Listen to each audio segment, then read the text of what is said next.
Heroes, Chapter 10. I haven't always worn the scarf and the bandage.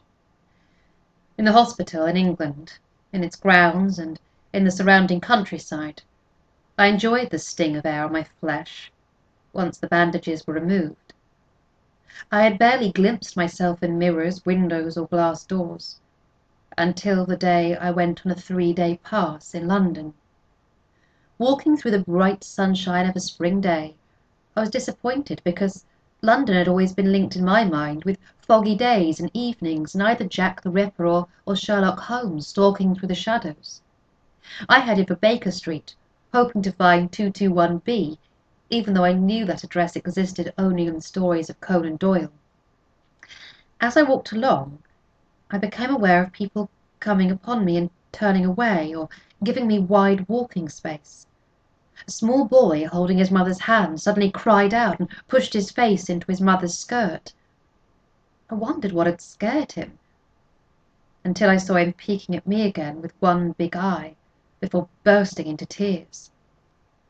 I shrank myself against the side of a building, and made my way to the plate-glass window of a pub where, among the advertisements for pints of ale and pies, I saw what the boy had seen.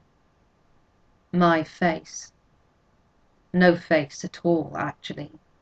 The nostrils like the snout of an animal, the peeling cheeks, the toothless gums, my jaw and mouth jammed together as if by invisible clamps. I tried to draw up the collar of my Eisenhower jacket to cover at least the lower part of my face. The collar was too narrow, didn't cover anything at all, and I hurried along the sidewalk, head down, avoiding eye contact, wishing to be invisible. Why didn't anyone warn me? I wondered bitterly on the double-decker bus, hiding my face in my hands. Then I realized that the doctors and nurses had probably become so accustomed to the wounded and the maimed that the abnormal had become normal to them. Enrico made me the gift of the white scarf, which he said he had won from an Air Force flyboy in a poker game. Now in Frenchtown, my face is healing. My dentures have given shape to the lower part of my face, and my jaw is firmer, but my nostrils are still caves, and the flesh of my cheeks refuses to heal completely, remaining raw and red. When I study myself in the mirror, I don't see me any more, but a stranger slowly taking shape.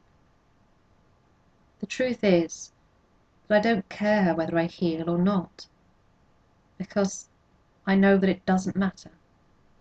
What matters is hiding my face from others, not only to save them the shock of seeing a face in disrepair, but so that they won't identify little Francis Casaubon later on, after I've carried out my mission.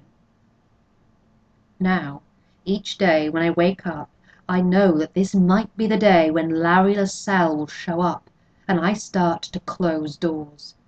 Not real doors, but doors to the future.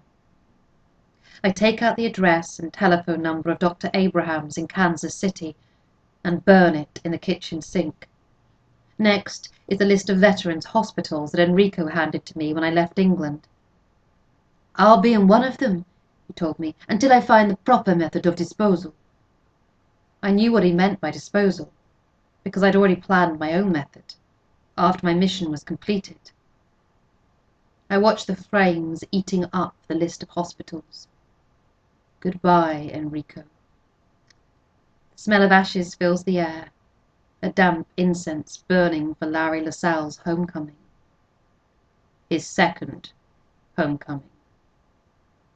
Closing my eyes, I think of Nicole and how his first homecoming during the war changed our lives forever.